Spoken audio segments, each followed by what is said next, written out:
daddy కొట్టేనా నువ్వు మాకు అయిపోయా పక్కకి ఎత్తివి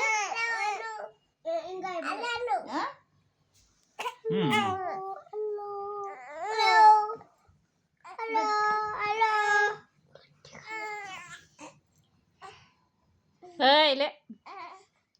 ఏమై పాప కడుగు ఏమైందని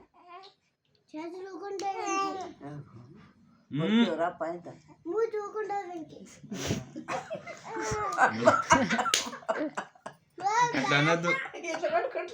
అట్లా అనద్దు పాపకి అట్లా అనద్దు అబ్బాయి